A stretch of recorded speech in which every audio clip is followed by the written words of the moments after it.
Welcome, Swarajya listeners. As you might be aware, Maharashtra is the economic engine of India, and it will be easily the first Indian state to reach 1 trillion GSDP. And to drive the growth story of Maharashtra, the state has embarked upon some transformational infrastructure projects across building several kilometers of metro lines, expressways, and several urban infrastructure projects. Today, we have a pleasure and privilege of having a person who's playing an instrumental role in the infrastructure transformation that is currently underway in Maharashtra. Welcome, Shri Radheyshyam Moplawar ji. Mopalwar ji is the Vice Chairman of the MSRDC, the Maharashtra State Road Transport Corporation, and he also wears another very critical hat. He is the Director General of the Infrastructure War Room that directly operates under the watchful eyes of the State Chief Minister, and it oversees all crucial infrastructure projects in a bid to accelerate it. So over the next 30 to 35 minutes, we are going to talk to Shri Mopalwar ji on the various projects that he is spearheading, and looking forward to having this wonderful chat here. Sir, welcome to this special conversation of Swarajya. Let me begin by asking you the first question on Samruddhi Expressway, since that's a project that's probably very dear to you in terms of you've been from land acquisition to the tenders being multiple rounds of tenders to then the project execution, and today it's being commissioned, and it's, according to me, almost a gold standard in expressway construction in India. So give us a sense of the challenges in executing the project, and also I think it was not merely envisaged as a expressway in the sense of moving people from point A to point B. I think I've heard you articulate the fact that it's also an overall economic corridor type of a model. So I would like to listen from you the challenges and the vision and about the Samruddhi Expressway. See, Maharashtra actually had the advantage. The first, to its credit, was the first expressway in the country, that was Mumbai-Pune Expressway, which was constructed during 98 to 2002. And after that, there was lull. Actually, we should have capitalized on that advantage and gone ahead and connected the rest of Maharashtra. But in 2015, the then government actually announced connectivity between Nagpur, which is the second capital of the state, and easternmost part, and Mumbai. And that was named the Maharashtra Samruddhi Mahamarg. So this passes through 10 districts and indirectly connects other 14 districts. Indirectly connects, in fact, from this expressway to any other district, those 14 districts, it's between 20 minutes to 60 minutes journey. So almost 2/3 of the population of Maharashtra is connected to the capital and the interport. That's JNPT, Jawaharlal Nehru Port Trust, and Bombay Port Trust, which are the economic hubs. You have the largest airport in the country, that is Mumbai. Coming up in Navi Mumbai. Yeah, in fact, connecting this kind of parts of geographical entities in Maharashtra, it was the actually first great step. That was not, as you rightly said, that was not envisaged only the road connecting between two places. It was opening up the eastern part of Maharashtra. So far, Maharashtra, the entire development had been concentrated in a triangle. That is Mumbai, Pune, Nasik. Equidistance, like from Mumbai, Pune will be 180 kilometers, and Nasik will be another 180 kilometers, and between Nasik and Pune, 200 to 150. Absolutely. So this kind of golden triangle, what we used to call. So 60% of Maharashtra GDP resided in this part. Rest of the area, because there was no connectivity, was actually away from the development. Of course, Nagpur grew on its own. Aurangabad grew over a period of time. We have industrial activity in Sangli, Satara, and Kolhapur. In fact, Kolhapur is called Udyam Nagari of Maharashtra. So these were there, but the eastern part of Maharashtra was left out of the entire development potential, in fact, development trajectory. This highway was aimed at actually integrating Maharashtra, opening up new vistas, and this was another advantage or another step that we took here. This is not only going to be the highway, but we will create new townships across this highway. Because we know wherever there are interchanges, some kind of townships or some kind of hotspot development takes place over a period of time. We said we will actually plan it in a way that it will be actually realizing value to the best, and not in spasmodic manner. Correct. So we notified 18 towns, and now we'll be actually taking up township development because the highway has become a correct reality. Wonderful, sir.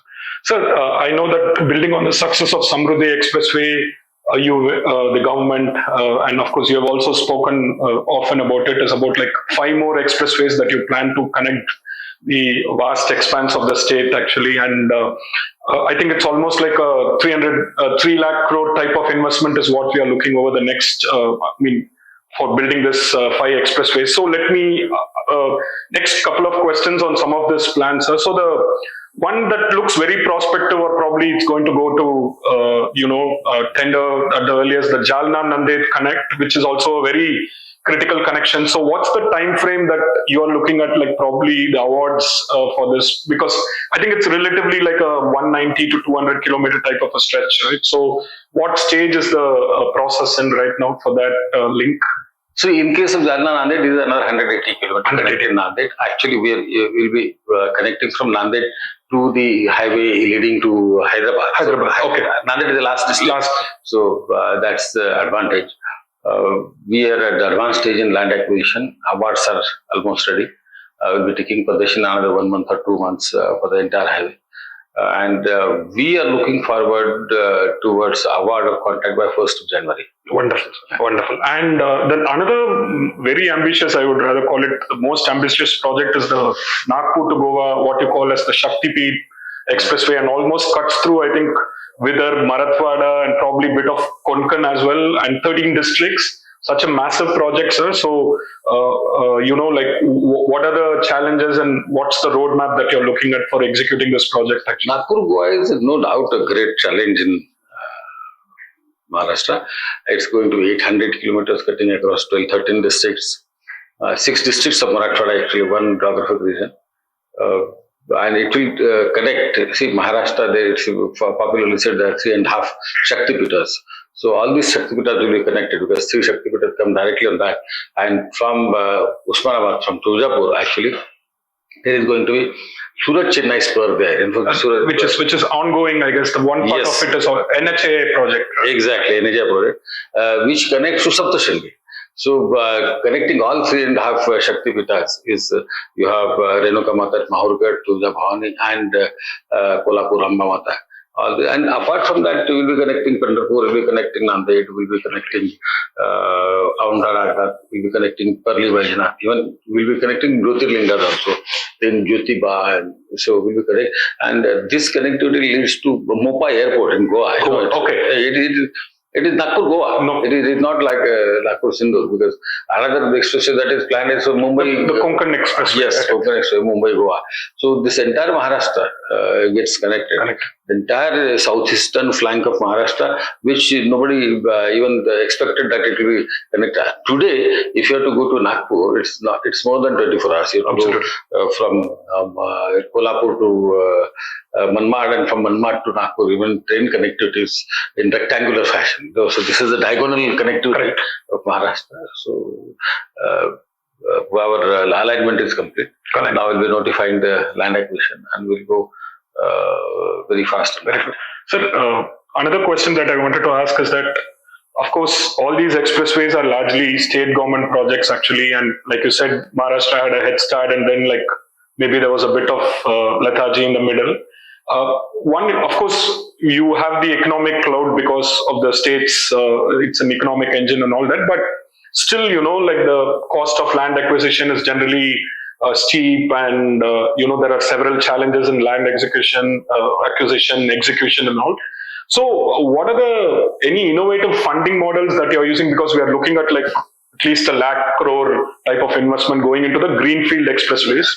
So any innovative funding model that you think like will be useful in this regard that your state has innovated? Actually, I think like after Uttar Pradesh, probably Maharashtra is the only state with this level of ambition where the state is building the expressway. So if you could, more on the funding model, we'd be keen to hear from you. See, land acquisition is big challenge, but that is the biggest challenge in multimodal corridor. In fact, in Virar in the Virar Alibag, in the vicinity of Mumbai, because land costs are high. Yeah. But when we go to countryside, that may not be a challenge. But post LAR Act of 2013. As it is, land cost have gone up 4 times, and in Maharashtra, if there is consent, we give 25% more. So it is five times of the market value. That is the ready reckoner and market transactions, whatever is higher, we give 5 times of that. So that's a big thing. But how we did initially, basically use one activity as a seed for the new activity. What the then Honorable Chief Minister did for Mumbai-Nagpur Expressway, that we leveraged on the existing corporations like CIDCO, MMRDA, MHADA, SRA, and MSRDC. We took 5,500 crores from them. And the MSRDC pitched in another 2,500 crores, and we actually funded the entire land acquisition. Second part, from Mumbai-Pune Expressway, we securitized further 10 years. And we plowed back that 9,000 crores in Mumbai-Nagpur Expressway. That was a big advantage. Now, when we go to raise money, one is the land acquisition is a state responsibility, but the entire construction cost comes to loan, and that construction cost is repaid through toll. So, whatever budgetary allocation that will be required, that is going to be for land acquisition, and that we can certainly manage. What we expect in the next 2-3 years is basically monetizing Nagpur-Mumbai Expressway. First 20 years or 25 years of the concession, so that money will be substantial. That we expect to raise around 40,000 crores. So whatever land acquisition requirements are there, the only thing is there is going to be a stress, state support and some bridge loan to be taken, because this land acquisition payment is required to be made in 1 year, 1.5 years, 2 years. So this kind of money is required to be plowed in right away. But the relief will come in the 3rd year or 4th year, because Mumbai-Nagpur Expressway, we cannot monetize today unless the traffic is stabilized. See, in any new greenfield, and also I think a couple of phases also needs to be thrown open, right? The package 15 and 16. Yeah, but that's hardly 75 kilometers out of say 700. It's just Mumbai basically connects the. But before March that will be complete. That will be I think I saw the. But real value will come when the Vadodara Expressway, Vadodara Spur, that is completed up to JNPT.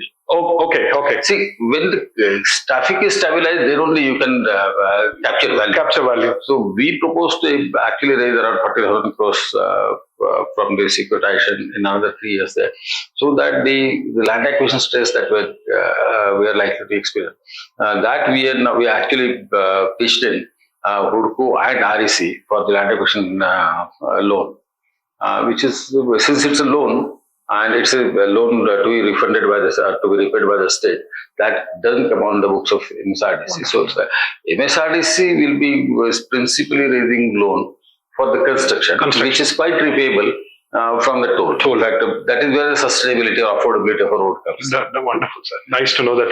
So another couple of maybe it's not like as big in terms of the expressway kilometers, but definitely a very impactful project about which I want to speak is the Mumbai-Pune Expressway, the missing link that you're doing, which is actually, I've been going through the videos, almost an engineering marvel. Actually, it cuts through the most hostile hilly terrain and great work happening. Any relief, sir? When are you planning? When is the project likely to be opened? Anytime? It will be opened before 30th of June next year. From now, exactly 8 months we should be opening it. So you almost our tunnel is complete. Our tunnel is complete. It's a viaduct which is actually 100 meter high. 100 meters. Total 180 meter with the mast and all. It's one of the very, very tough. As you said, it's an engineering marvel. Even the modeling of that. Wind tunnel modeling, it took almost 2.5 years to perfect that. And it was multinational model, like we did it in Denmark, we did it in California, we did it in Canada, and that was all proof taking across in Delhi and Hyderabad. So it was a multinational effort actually to create a wind tunnel model for that kind of height in valley. That valley is typical valley. Valley where the wind patterns are different. But by June it will be completed. But Mumbai-Pune Expressway, now today it is saturated. We will have to go to another 10 lanes. We haven't tried to go for 8 lanes. So additional lanes. Lane expansion is also important. Wonderful, sir. Sir, other project that your organization is working on is the Pune Ring Road, right? Is it the MSRDC is working on the Pune Ring Road? And after Mumbai, Pune is the most vibrant and economically the most powerhouse of Maharashtra. And I think the urbanization has been pretty rapid, and it's kind of the city has spread far and wide. So, but the Ring Road project seems to have some challenges in terms of it's been in discussion for a while and all that. So, but it's very important. The Ring Road is very critical for managing Pune's urbanization. So, what's the progress or the timeline that we are looking at for the Pune Ring Road project actually?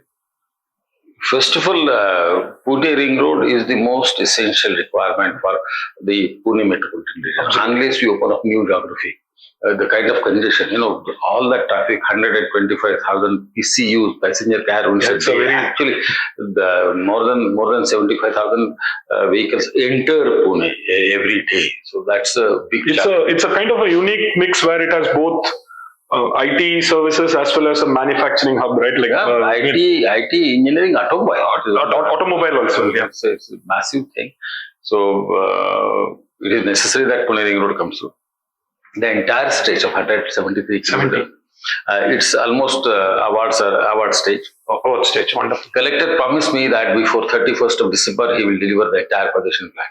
We have already paid more than 20% of the compensation. Everyday compensation is being paid. So we are good. In fact, I am sure that Pune Ring Road. So is it generally as a principle, the execution starts only after a certain percentage of land acquisition you do? Execution starts only after 90%. 90% of the land acquisition. And another 10% of land we are supposed to deliver in 22 months, 60 days. We'll ensure that. In fact, collector promised me to deliver it in before 31st December, the entire 100%. Wonderful, sir. Wonderful. That's a great news for the residents of Pune. The other project is about this Virar Alibag, the corridor that you have envisaged, which I think will be another great project if it comes through. So I think it does have some ongoing challenges, and of course, I'm sure efforts are on to address them. So what's the kind of prospect for that project that you're looking at? And it's a hugely beneficial one. I just, in terms of things, so any sense of that? See, Pune Ring Road and multimodal corridor, Virar Alibag corridor, these are the most important projects in the state because they are opening completely new geographies in the most vibrant metropolitan areas. One is Mumbai metropolitan area, second is the Pune metropolitan area.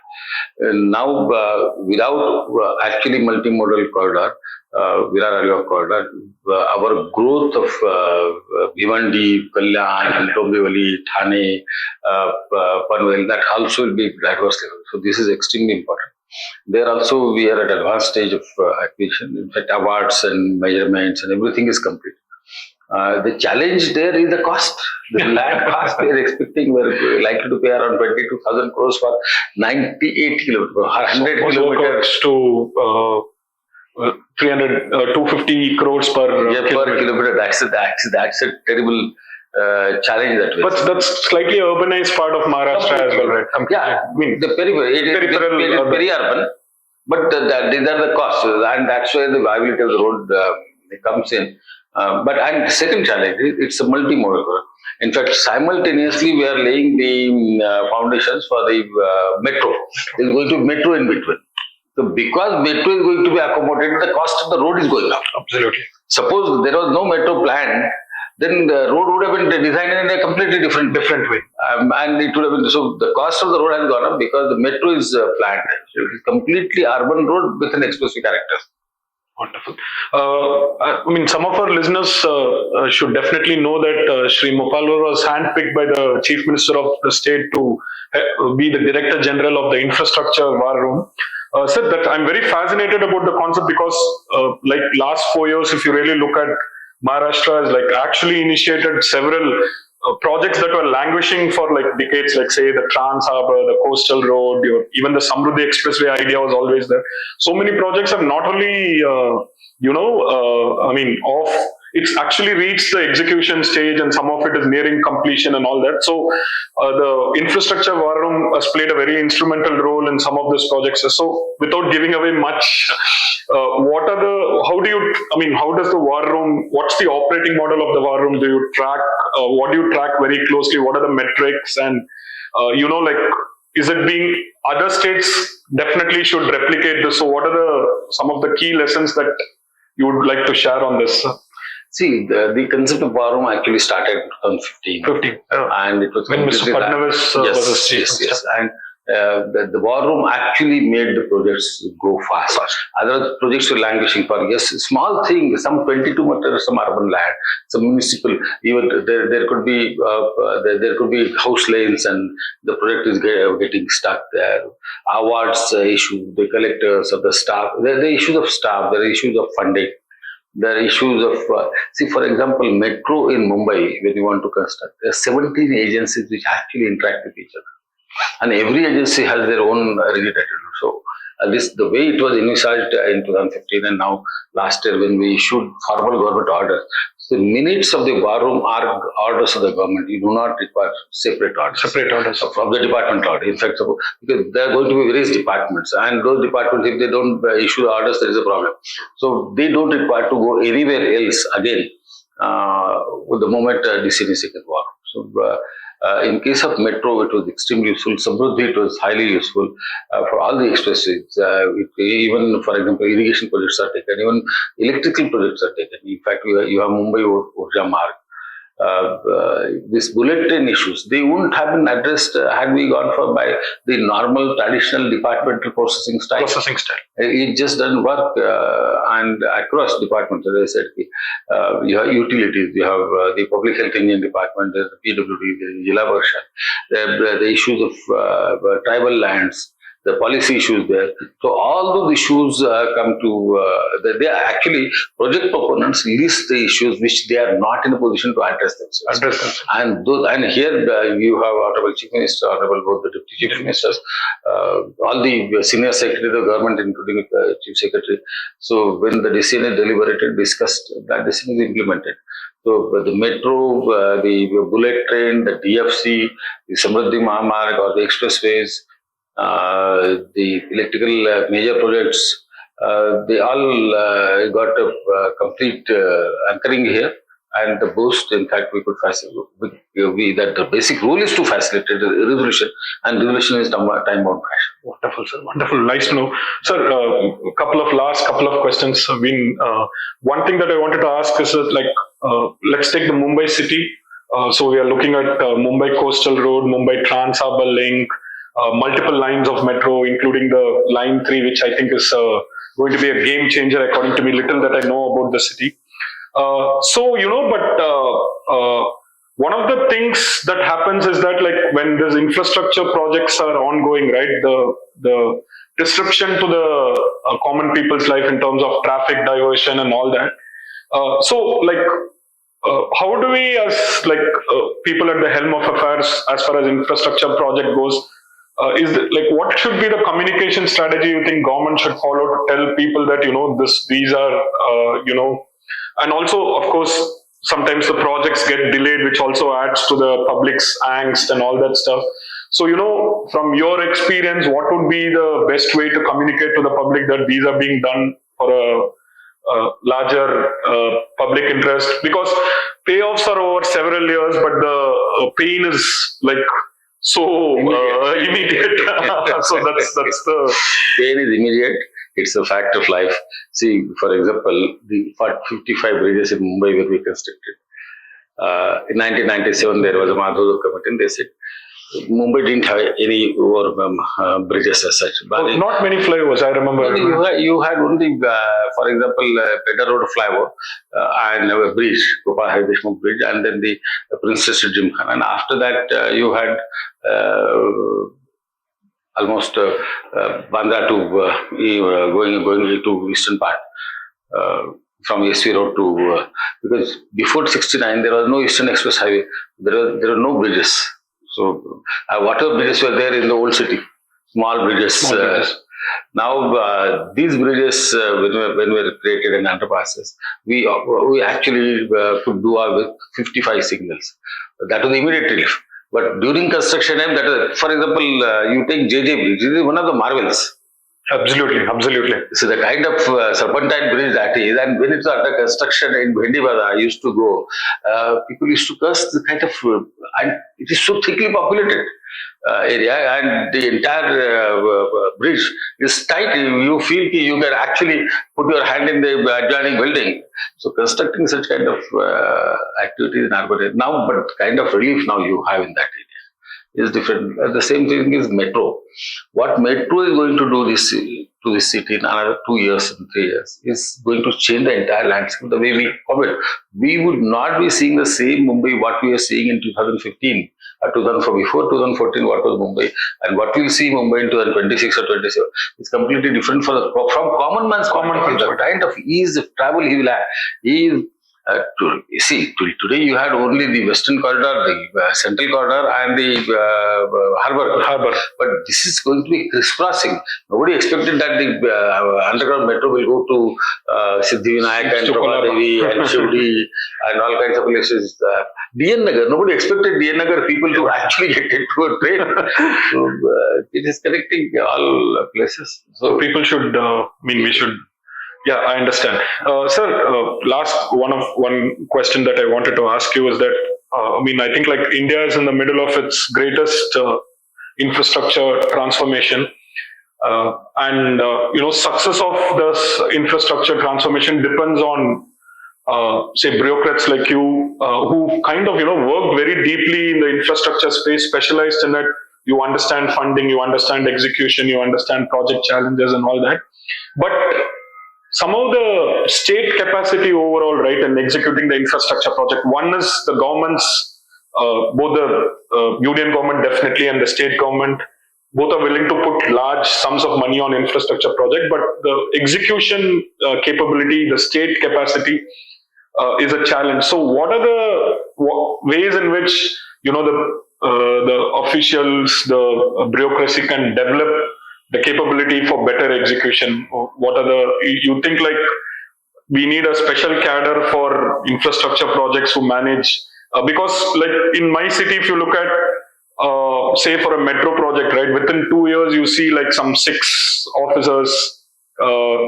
So there is a lack of continuity in the projects. Like they come from social welfare department, then they work in infrastructure projects, then they go to Ayush ministry. So, how do we build this state capacity where you have say hundreds of Mopalwars who can actually deliver on infrastructure? So what's if it's like too political. I understand this is a real challenge. The kind of governance that model that we accepted. We have a bureaucracy which is generalized bureaucracy. We don't have a specialist bureaucracy. And execution, in fact, somebody, head of engineering, or when I was heading public health engineering department, that's called Maharashtra Jivan Pradhikar, head of company came to me, a large company. I said, what are your qualifications? He said, I am the financial engineer. I am the CEO. But I am not an engineer. I'm a large company. So basically, it has got to be an eclectic mix of the capacity to execute. There's a lot of it. Project is not a project per se. It has huge social ramification. That you are interacting with people. It is not that you have engineering skills. No, I agree. That bureaucrats bring in that dimension, definitely. You have to. And development is a political process. Everybody has to be on the same page. So it's quite difficult. It takes time, but we can actually reasonably coordinate everywhere. How do we do it? I personally feel people who have flair of executing in a time-bound fashion, actually they should be encouraged to stay in the same kind of... That works well. Because across the sector, like engineering sector is not one. It is irrigation, it is water supply, it is public health engineering, it is sanitation, it is IT, it is roads and highways. So all kinds of issues. Housing. Housing is also, one is housing, 90% housing is actually social.